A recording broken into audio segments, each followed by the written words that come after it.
Hello friends, welcome to my channel. आज के इस वीडियो में हम डिस्कस करेंगे NCERT class 10 chapter 1 real numbers के एक्सरसाइज 1.1 का क्वेश्चन नंबर 1। और क्वेश्चन नंबर 1 का हम इस सेशन में फोर्थ सेक्शन को डिस्कस करेंगे। ठीक है। सेक्शंस 1, 2 और 3 को हमने ऑलरेडी पिछले सेशंस में कवर किया है।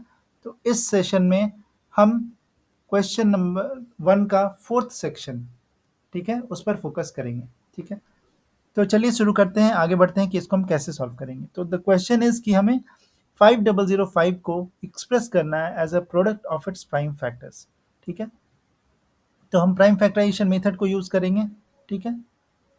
तो 5005 पे हम प्राइम फैक्टराइजेशन मेथड अप्लाई करते हैं। ठीक है।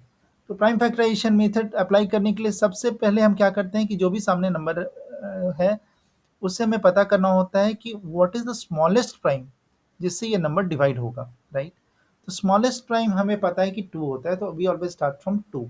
ठीक है। तो 2 इस नंबर को डिवाइड करेगा क्या?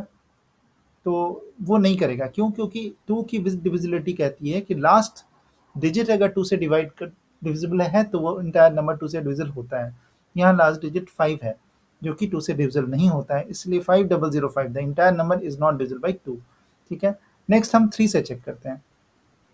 2 के बाद जो अगला बड़ा प्राइम है वो 3 है, राइट। तो 3 से चेक करते हैं। 3 की डिविजिबिलिटी कहती है कि सम ऑफ द डिजिट्स अगर 3 से डिविजिबल है तो entire number is divisible by 3। तो यहाँ सम ऑफ द डिजिट्स आ रहा है 5 + 5 10 which is not divisible by 3, hence this is also not divisible by 3। 3 के बाद जो नेक्स्ट प्राइम नंबर आता है वो है 5। ठीक है। तो 5 की से ये डिविजिबल है क्या? तो 5 की डिविजिबिलिटी कहती है कि लास्ट डिजिट अगर 5 या 0 है तो वो number entire number will be divisible by 5। यहाँ पर लास्ट डिजिट 5 है, which so this number should be divisible by 5। तो हम 5 से डिवाइड करते हैं। ठीक है। 51001। ठीक है।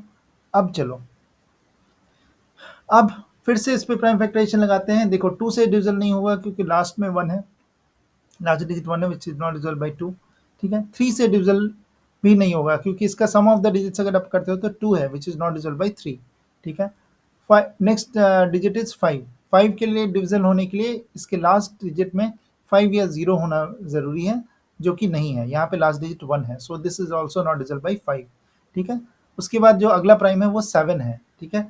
सेंस 7 से कोई भी नंबर डिविजिबल है या नहीं वो चेक करने के लिए हम क्या करते थे कि 1001, राइट। तो इसमें हम लास्ट डिजिट को डबल करते हैं, यानी 2, और जो रिमेनिंग सेक्शन है लास्ट डिजिट को छोड़ के उससे हम उसको माइनस कर देते हैं, -2।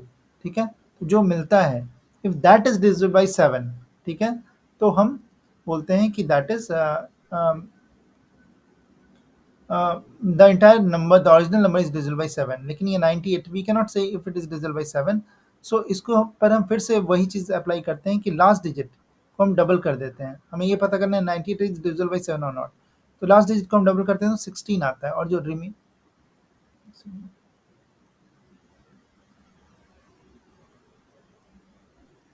ठीक है, और जो रिमेनिंग सेक्शन है वो है 9। ठीक है। तो 9 और 16 का जो डिफरेंस आता है वो आता है 7। ठीक है। 7। ठीक है। 16 और 5 का डिफरेंस, ठीक है, 7। तो 7 जो है 7 इज डिविजिबल बाई 7। ठीक है। तो इसका मतलब 1001 इज डिविजिबल बाई 7। ठीक है। ये हमने 7 की डिविजिबिलिटी के रूल्स यूज किए to know if this number is divisible by 7, and we concluded that this is divisible by 7। ठीक है। तो अब 7 से इसको डिवाइड करते हैं तो 7 1 जा 7, 7 4 जा 28, 7 3 जा 21। ठीक है। अब हमारे पास आया 143। ठीक है। अब इस पे प्राइम फैक्टराइजेशन लगाते हैं। 2 से डिविजिबल नहीं होगा क्योंकि लास्ट में 3 है which is not divisible by 3, divisible by 2, so it is not divisible by 2। ठीक है। 3 से डिविजिबल होगा क्या? 3 + 4 + 3 7 1 8। तो 8 इज नॉट डिविजिबल बाई 3, सो इसलिए 3 से भी डिविजिबल नहीं होगा। नेक्स्ट इज 5 से भी डिविजिबल नहीं होगा क्योंकि last digit is 5 3 which is not 5 और 0। 5 से डिविजिबल होने के लिए लास्ट डिजिट 5 या 0 होना जरूरी है। तो 143 5 से भी डिविजिबल नहीं होगा। 6 से, 6 इज नॉट अ प्राइम। 7 से ये डिविजिबल नहीं होगा, राइट, क्योंकि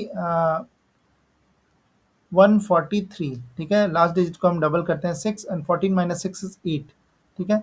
एंड तो ये रिमेनिंग सेक्शन को हम 6 से माइनस से डिफरेंस अगर निकालते हैं तो 8 आता है। 8 इज नॉट डिविजिबल बाय 7, सो ये 7 से भी डिविजिबल नहीं है। ठीक है, उसके बाद जो अगला प्राइम है वो है 11। ठीक है, 11 से डिविजिबल है क्या? 11 से की डिविजिबिलिटी टेस्ट करने के लिए हम क्या करते हैं, कोई भी नंबर 11 से डिविजिबल है या नहीं वो कैसे जानते हैं? तो उसकी डिविजिबिलिटी के रूल्स ये कहती है कि 143 है ना, तो हमें इवन और ऑड प्लेसेस के डिजिट्स को सम करना है, यानी 1 2 3, first place, second place, third place, तो फर्स्ट और थर्ड प्लेस का डिजिट का सम हम करेंगे तो 4 आता है। एंड इवन प्लेस के डिजिट का सम करो, तो इवन प्लेस डिजिट वो सेकंड, यानी सेकंड प्लेस यानी 4। ठीक है, और दोनों का डिफरेंस निकालो। ठीक है, 0। एंड इफ इट इज 0 और एनीथिंग मल्टीपल बाय 11 तो वो नंबर 11 से डिविजिबल होता है। ठीक है, तो इस केस में हमें वो जो ऑड प्लेसेस के सम और इवन प्लेसेस के सम का जो डिफरेंस है वो 0 आ रहा है, so this should be divisible by 11। ठीक है, तो 11 1 जा 11 एंड 11 3 जा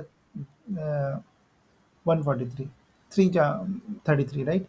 तो अब हमारे पास 13 आ गया। 13 इज अ प्राइम नंबर। ठीक है, 13 किसी और से डिविजिबल नहीं होगा, तो इसीलिए हमारे पास जो प्राइम फैक्टराइजेशन 5005 का मिला है वो कुछ ऐसा मिल रहा है, which is 5005 equal to 5 into 7 into 11 into 13।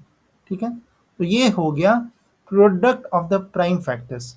5005 represented as the product of its prime factors, yani it is represented as the product of here 4 factors and all 4 of them are prime, 5 7 11 13 all are prime। ठीक है, तो ये था इस section का explanation. ठीक है, I hope कि आप लोगों को कॉन्सेप्ट समझ में आया होगा। मिलते हैं अगले सेशन में इसी क्वेश्चन के 5th सेक्शन के एक्सप्लेनेशन के साथ। ठीक है, तब तक अपना ध्यान रखो, अच्छे से रहना। जय हिंद, जय भारत।